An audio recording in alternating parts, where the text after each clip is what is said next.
Sometimes as winter sets in, a guy gets a little lazy on his projects, and all the work that needs to get done starts to seem a little less rushed. Now here at Heathen's Garage, we're never really out of things to do.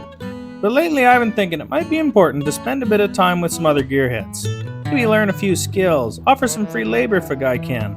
To paraphrase Brian Holsey at Cruise Culture Magazine, do some hot rod stuff with our hot rod friends. Now we'll be back to show you our new project in just a minute, but first, we got a special treat.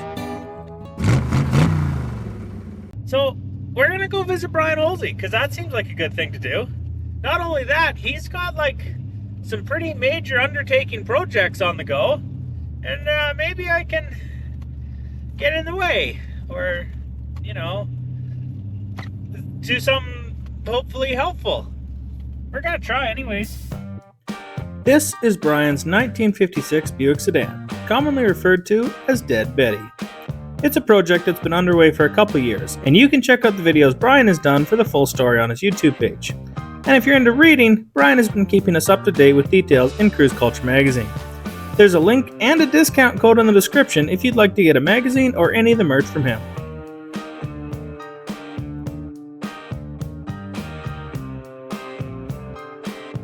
That's the tough part, actually, of having so much to do. Yeah. Is just figuring out the focus of where do I start and what am I doing? Because I did find myself every time I'd come out here and work on something, I would do something that wasn't gonna get it any closer to running or whatever. Rebuilding the structure on the inner fenders, doesn't need to be done yet. No, but it was the thing that you felt like doing, and it was forward momentum still. Yeah. But I did end up making a list eventually of stuff to do. Oh, the old cardboard pizza box list? Yeah. Nice. So that way, if I do come out here and work on something, then it's towards a goal at least. Man, those are nice seats. I love these seats. I can't believe I found this. They're pretty cool. Yeah. Do you think they're original or reupholstered? I think they're original. Man, they're new. I know, right? So the Oldsmobile work. Yeah. What happened to it? It burns a ton of oil all of a sudden last time I drove it, so it needs a compression check. Mm-hmm. But it also needs a rear main seal and an engine mount. So the engine's got to get pulled, so I figured do a compression check and then pull the engine. And see if you're doing an engine. Yeah. That's small block Chevy in that one? Or is that a small block Olds? That's a Skyrocket 394 Oldsmobile. Oh, that's cool though. Yeah, oh yeah. That's a special piece. Yeah. Super high compression.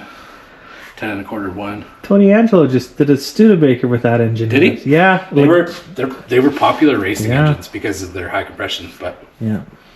Yeah. Neat. And this thing you've got. So I've got a to run list and a to roll list. This one here, I've got the 8.8 sitting out on the driveway rear end that I haven't pulled it inside to do anything with it yet, but it's got to get pulled inside. I want to check and see if it's Posi, whatever the Ford version, limited slippage. Yeah, see if it's got that, and then start cleaning it off because it's gonna get a 4-link and stuff in here. That's mostly the part of the tool that I've got parts for. So my part of this project today is he'd like, an axle under the back end of this car at some point in time. So he's got an 8.8 out of a Fox body, and we're gonna roll it in here, give it a clean up, and just see what it looks like for fitment and if that's a viable thing, and strip all the pieces off it that are Fox body and make it ready for, not Fox body use.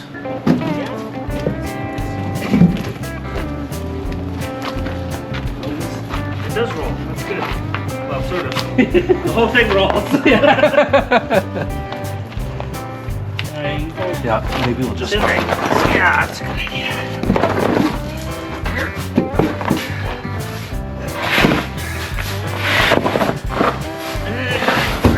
Now the axle in question here is a Ford 8.8 Turbo Fox body Mustang. The 4-lug axles and drum brakes are maybe less than ideal, but judging from the difficulty we had rolling it over, it does have the desirable limited slip. And in the future, Brian will be taking care of the 4-lug axles and drum brakes with the disc brake conversion kit. So we are currently working on just stripping this thing down completely, which feels a little foreign to me, because I'm more like, use whatever you can and put it in the car as fast as possible. And Brian has this thing I think it's called like doing things the right way. I'm not really accustomed to it, but we're trying. Right now, that's the struggle bus. Because you can bet we don't have the key for that, so, you know, we're going to fight with that for a few minutes. I have a solution, though. Like, Brian's going to be short of ice grip by the time I'm done, but I think we'll get it off.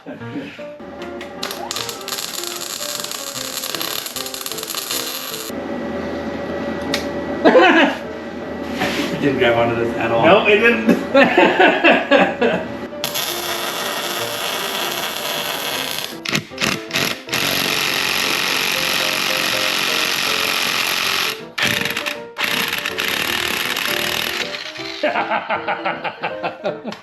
Yep. Maybe we'll try cleaning it this time before we weld it. Yeah, we can do that. Boring.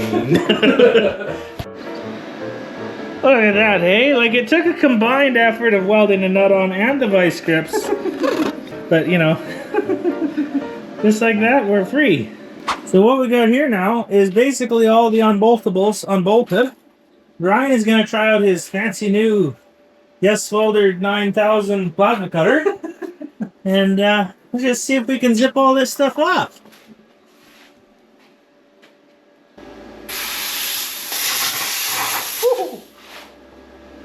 You got plenty of jam there. Oh yeah.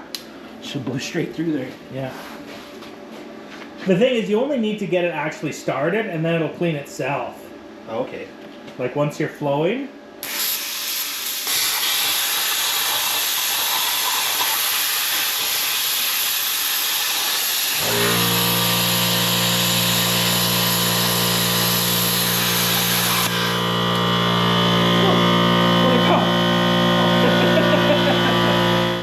Now, while Brian does all the busy plasma cutting work, I have elected to go find us some lunch.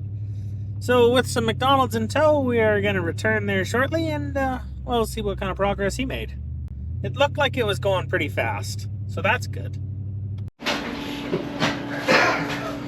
So what we learned today is that Brian's faster at running a plasma cutter than I am at getting lunch, because he had both sides already cut off by the time I got back, so that's pretty cool.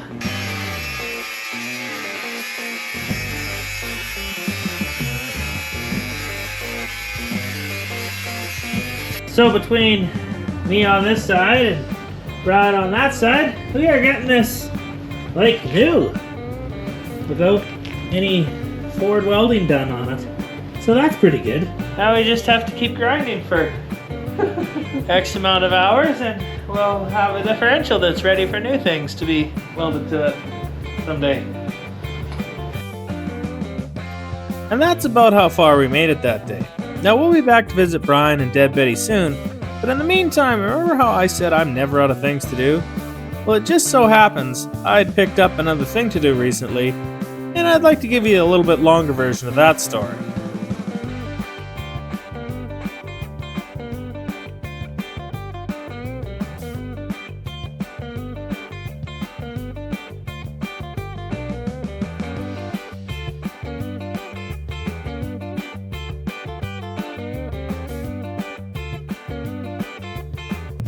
So, funny story.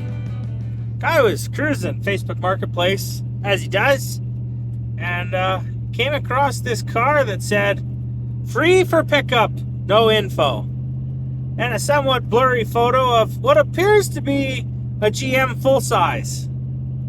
I think it's about a 1980 Pontiac Parisienne, but we're not positive. Anyways, turns out it hadn't gone yet. I got to the ad at 22 hours and nobody picked it up yet. And now we're on our way to pick it up. And, well, that's pretty exciting, isn't it? Free car. Oh, yeah. It's about an hour away, so settle in.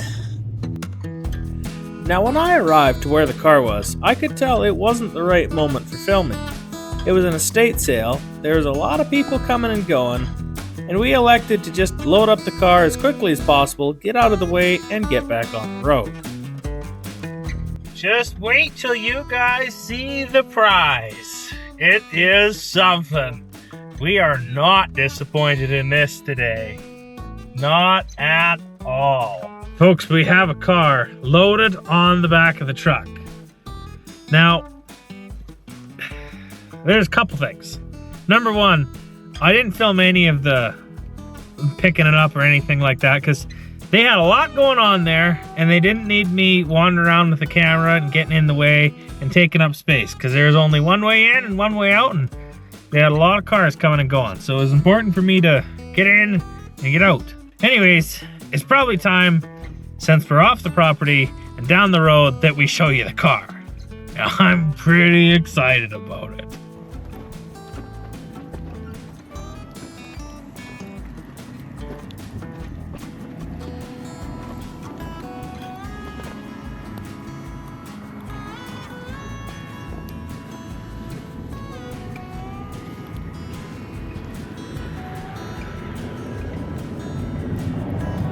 I stand by that it's a early to mid 80s Pontiac Parisienne. However, the doors are locked. I have no keys. It's stuck in park. It was actually it wasn't bad, but it could have been worse. Had it not been so slippery and snowy, it could have been a pain to get it on here. Anyways, like, we have a car here that I'm pretty excited about. Look at that, 2 doors and full size. Oh man, that's good, eh? I don't even know what engine it has. Probably a 305 or something, but oh man, look at it.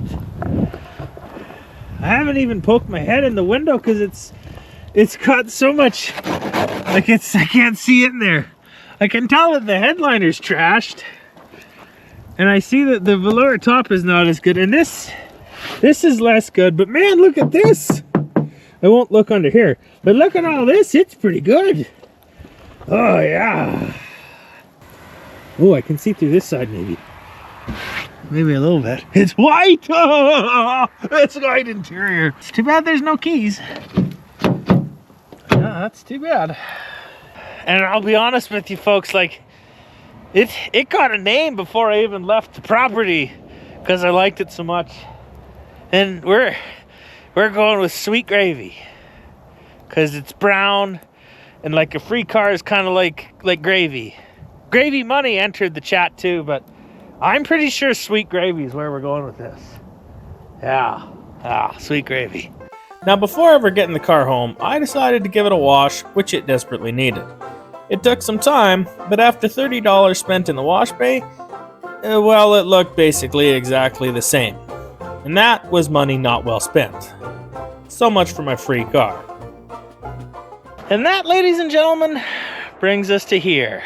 Now this, as we found out from some internet searching, is a 1981 Pontiac Parisienne, which is not a Canadian only model, but this particular one is sort of Canada only because it's 2-door and it's not called a Caprice or Bonneville, it's called a Parisienne.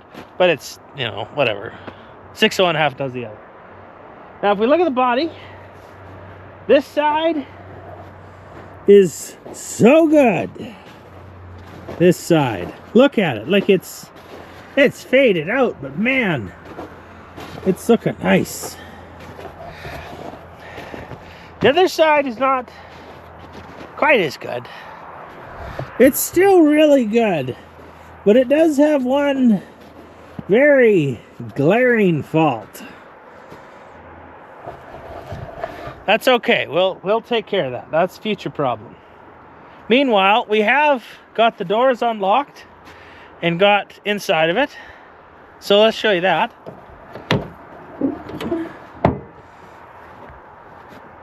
We haven't done a full explore or anything. We've just sort of like had a look.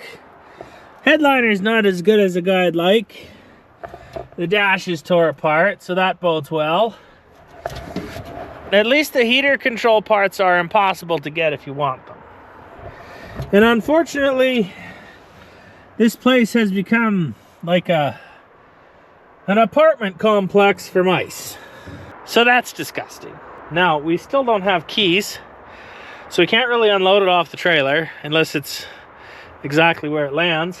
So we're gonna fix that. Went on old Scamazon And we got ourselves an ignition switch from overseas, I suppose.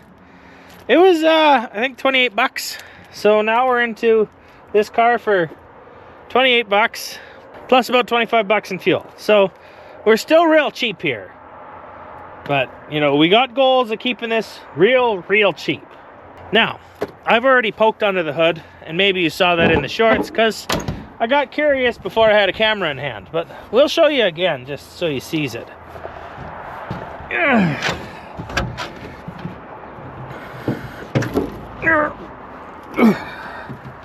Oh yeah. Now what we have here is a small block Chevy. According to the VIN, it is a 305, which actually, shockingly enough, is somehow the best engine you could get in this. At least in this particular configuration. Like, you could have got a 350 diesel of the Oldsmobile variety, or a 307, or the little baby V8 267 or 2 whatever it is, the junk one that nobody cares about. You could have got that, but as it turns out, we got the 305, and we're pretty happy about that. Quick note on that, as I saw in the comments of the shorts, Chevy engines stopped being painted orange in about 1977, so either the engine has been painted or it's been swapped. Who knows what it really is yet. Because that means any small block Chevy can go in here. No, it's not everything's good. Like, this could be better. We also tried cranking on it, and well, the engine doesn't turn, so that's not great either. But in the meantime, what I really want to do is get a key switch in it so I can turn the wheel, and then we don't have to worry about that anymore.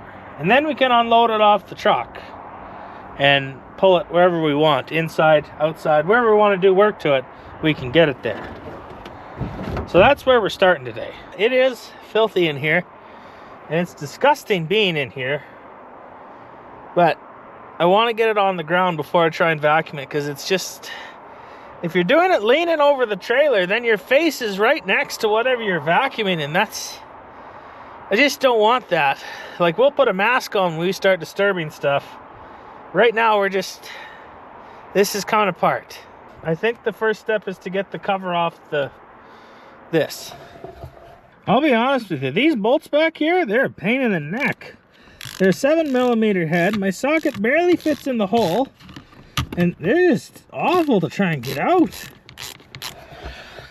Like, if a guy had a 1/4-inch socket maybe in 7mm, that would have been better, but like, I don't, so yeah. All right, bolts removed. This guy comes off.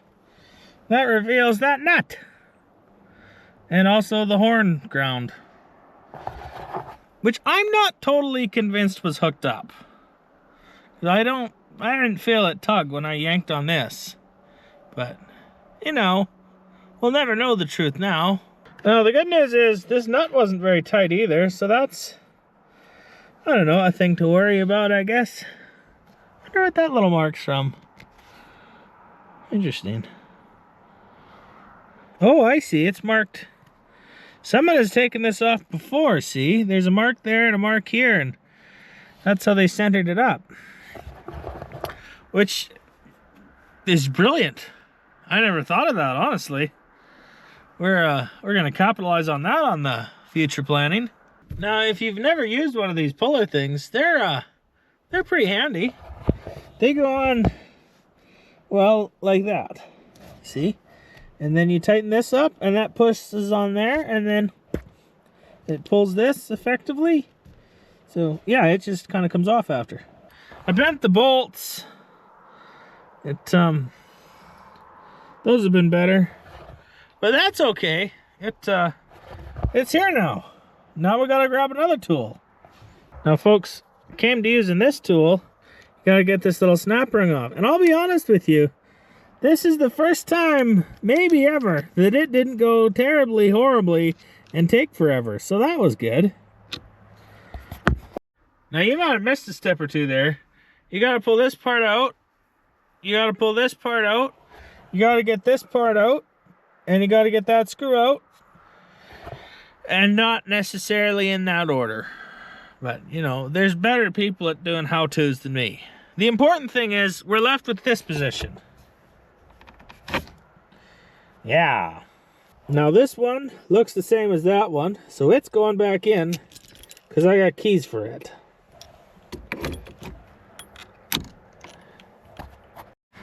Now right about this point, it's best to make sure everything works. At least as much as you can. That clicks. That clicks. That works. And it goes back in.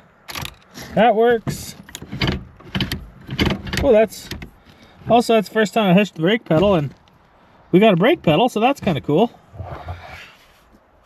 Don't know if that means we have brakes, but at least we got a pedal. That's a good start.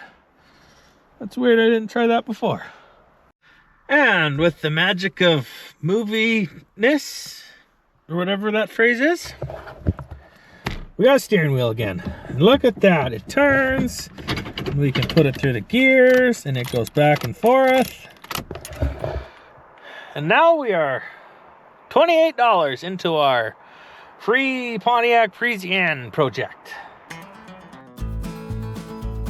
And that, folks, was what we got done last week. Thanks for watching and subscribing.